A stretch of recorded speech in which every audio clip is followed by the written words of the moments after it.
Membangun kebiasaan positif itu adalah fondasi penting buat mengaplikasikan Law of Attraction dengan maksimal. Kalau kita mau menarik keberlimpahan, kesuksesan, dan kebahagiaan, kita perlu konsisten ngejalanin kebiasaan yang mendukung impian kita. Kita breakdown bareng ya. Apa itu kebiasaan positif?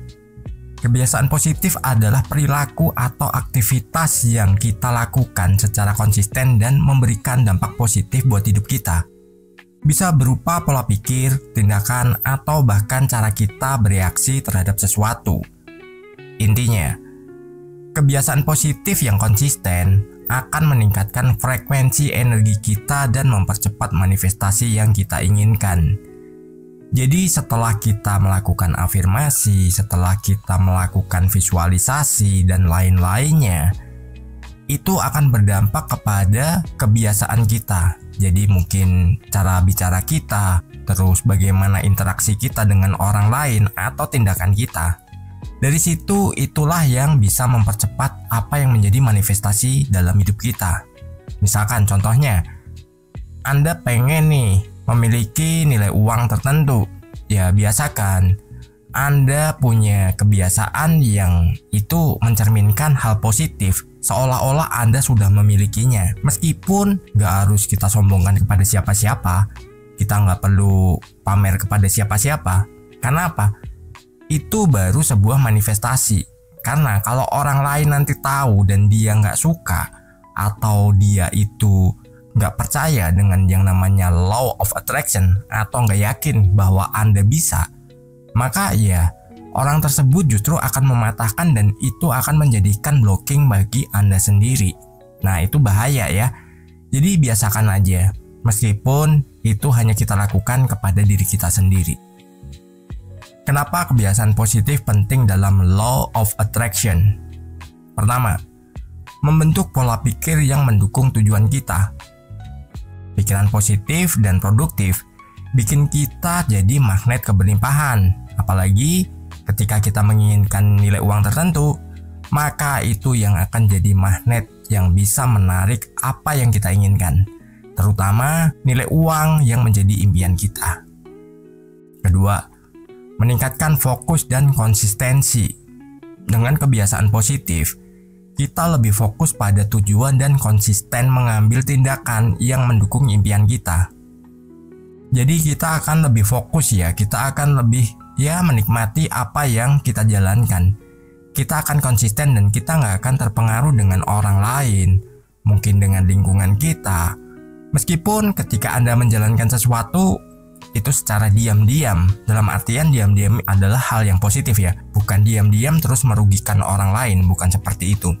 Namun Anda diam-diam nih mengerjakan sesuatu di rumah, sedangkan orang lain nggak tahu.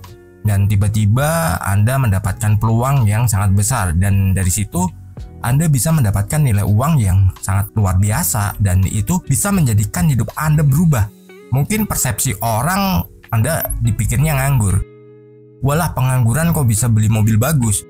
Walah, pengangguran kok bisa renov rumah yang tadinya 1 lantai jadi 2 lantai atau 3 lantai. Ya biarkan aja orang menilai seperti itu. Meskipun kadang ada yang menilainya dikaitkan dengan hal-hal mistis yang itu sangat tidak pernah kita lakukan. Ya, abaikan aja orang-orang yang seperti itu. Anda tetap fokus dan jaga konsistensi Anda. Yang ketiga, memperkuat afirmasi dan visualisasi. Kebiasaan yang positif bikin afirmasi dan visualisasi kita lebih powerful. Jadi, ketika tindakan kita ini udah positif atau kebiasaan kita atau habit kita ini sudah positif, ya maka apa yang kita afirmasikan, apa yang kita visualisasikan itu akan mendapatkan daya ungkit. Yang tadinya mungkin terasa berat, nah itu akan terasa ringan dan itu akan mudah kita capai. Langkah-langkah membangun kebiasaan positif. Pertama, identifikasi kebiasaan yang ingin dibangun. Tentukan kebiasaan yang ingin kita bangun dan yang bisa mendukung manifestasi kita. Contoh kebiasaan positif. Praktek gratitude tiap hari, nulis minimal 5 hal yang kita syukuri. Melakukan afirmasi positif, diucapkan atau ditulis, bebas, silahkan. Visualisasi tujuan kita setiap pagi dan malam. Bagusnya sih malam juga dilakukan ketika kita mau tidur. Itu jauh lebih powerful. Meditasi atau refleksi diri. Ini kita pilih-pilih waktunya ya. Dimana kita bisa melakukannya ya kita lakukan. Namun ketika kita mungkin terganggu ya lebih baik kita abaikan dulu. Kita nunggu momen yang pas. Belajar dan mengembangkan skill kita setiap hari. Jadi kita harus selalu upgrade ya. Dan kita juga harus selalu update dengan apa yang kita jalankan. Jadi biar skill kita ini nambah dan kita memiliki sesuatu yang itu bisa kita bangun untuk ke depan. Dan kita bisa menjadikan diri kita adalah orang yang sangat berkelimpahan.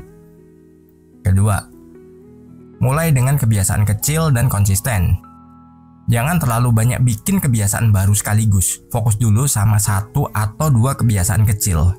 Contohnya, kalau kita mau bikin kebiasaan afirmasi, mulai dengan 3 afirmasi setiap pagi. Ya, kita mulai aja 3 dulu. Apa yang menjadi prioritas kita? Misalkan tentang keuangan, kesehatan, dan mungkin kelancaran usaha. Itu bisa. Atau hal yang lain yang menurut Anda itu pantas untuk diprioritaskan. Kalau kita ingin menulis gratitude journal, mulai dengan nulis 5 hal yang kita syukuri setiap hari. Jadi, kita minimal itu tuliskan 5. Kalau bisa lebih ya itu jauh lebih baik. Namun jangan dipaksakan ya. Nanti hal-hal yang sebenarnya udah terbiasa Anda tuliskan akan Anda tuliskan berulang-ulang. Karena apa? Untuk mengejar target. Tapi kalau 5, itu biasanya dalam setiap hari Anda akan menemukan hal-hal yang perlu Anda syukuri. Konsistensi lebih penting daripada jumlah. Lebih baik sedikit tapi konsisten daripada banyak tapi cuma sesekali. Jadi konsisten aja, meskipun sedikit Anda tuliskan yang namanya jurnal syukur. 3. Gunakan teknik visualisasi dan afirmasi. Saat kita membangun kebiasaan baru, visualisasikan diri kita sukses menjalankan kebiasaan itu. Gunakan afirmasi untuk memperkuat niat kita. Saya disiplin dan konsisten dalam membangun kebiasaan positif. Setiap hari, saya makin berkembang dan lebih dekat dengan tujuan saya. Nah, itu contoh afirmasinya. Biar apa? Ya, biar memperkuat apa yang menjadi afirmasi kita dan visualisasi kita. Rasakan semua itu sudah kita miliki dan kita udah menjalankan itu. Karena apa? Kalau itu udah tertanam, maka kita akan dimudahkan untuk mencapai semuanya. Kita lanjut yang keempat. Ciptakan lingkungan yang mendukung. Bikin suasana yang membuat kita lebih mudah menjalankan kebiasaan positif. Contohnya, taruh jurnal gratitude di tempat yang gampang kita lihat. Misalkan nih di samping tempat tidur kita. Pasang quote motivasi di dinding atau wallpaper HP kita. Dan di situ kalau tujuan kita adalah uang, ya kita pasang aja gambar-gambar uang mungkin di dinding kita, nilainya berapa, ya pertegas di situ dan tanamkan bahwa kita sudah memilikinya. Dan di HP juga kita kasih nih wallpaper kita adalah nilai uang yang banyak, berapapun jumlahnya terserah Anda. Tentunya yang dipasang adalah uang rupiah ya, karena apa? Yang kita gunakan adalah uang rupiah. Namun kalau pendapatan Anda itu di luar rupiah, ya silakan, itu juga sangat disarankan. Kelilingi diri kita dengan orang-orang yang mendukung kita. Jadi 7 dari 10 teman kita atau 5 dari 10 teman kita, itulah yang akan membawa kita di masa depan. Memang saya selalu menyarankan bahwa berteman kita harus pilih-pilih. Karena ya teman kita itu yang menentukan bagaimana kehidupan kita ke depan. Yang kelima, lakukan refleksi dan evaluasi. Setiap minggu atau setiap bulan, lihat perkembangan kita. Apa yang berhasil, apa yang perlu diperbaiki. Contoh evaluasinya begini. Apakah kita konsisten nulis gratitude journal setiap hari? Apakah afirmasi kita sudah terasa lebih kuat dan nyata? Apakah tindakan nyata kita mendukung impian kita? Nah, itu perlu kita lakukan refleksi dan evaluasi. Mungkin setiap minggu atau setiap bulan. Kalau itu ada yang belum terpenuhi, maka apa? Ya kita harus merubahnya. Kita harus menjadi orang yang konsisten. Kita harus jadi orang yang benar-benar menciptakan kehidupan kita dalam pikiran kita dulu. Karena apa? Apa yang kita ciptakan dalam pikiran kita, itulah yang akan menjadi sebuah realita. Lalu yang terakhir, yang keenam, beri hadiah untuk diri sendiri. Beri penghargaan buat diri kita setiap kali kita berhasil menjalankan kebiasaan positif dengan konsisten. Contohnya, setelah konsisten sebulan nulis jurnal syukur, traktir diri sendiri dengan sesuatu yang kita suka. Mungkin makanan, mungkin minuman, dalam artian yang positif ya. Minumannya bukan minuman yang aneh-aneh. Kalau kita berhasil bikin ya sesuatu yang kita kerjakan, kita targetkan dalam seminggu atau selama seminggu, ambil waktu buat istirahat dan nikmati hasil kerja keras kita.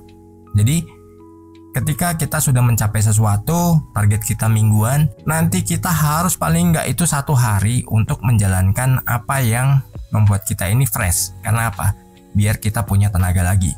Contoh nih, saya biasanya dalam setahun itu ada 2-3 kali. Dalam setahun, saya beristirahat dari segala aktivitas. Dalam artian gini, saya kerjanya lebih banyak itu di depan komputer atau laptop, atau lebih sering berinteraksi dengan ponsel. Maka ada waktu mungkin seminggu sampai 2 minggu saya off dari semua itu. Namun saya menikmati keseharian saya. Mungkin saya jalan-jalan, mungkin saya makan sesuatu yang udah kita tahan ya, nih makanannya ya.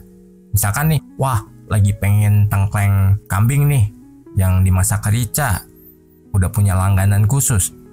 Ya, kita nikmatin itu. Namun, saya tidak pernah mengaktifkan yang namanya ponsel, laptop, ataupun gadget-gadget lainnya. Saya hanya menikmati hidup saya. Ya, mungkin kembali ke era dimana sesuatu yang berbentuk digital itu belum ada. Jadi menikmati keseharian biasa. Karena apa? Itu fresh banget. Makanya kadang ada saya nggak upload video sekian lama. Nah, itu saya baru nge-refresh diri saya. Dan biar apa? Biar nanti semakin punya power lagi dan bisa berbagi ilmu kepada teman-teman semua. Dan biar teman-teman juga bisa mendapatkan apa yang menjadi tujuan hidupnya. Sukses berkelimpahan.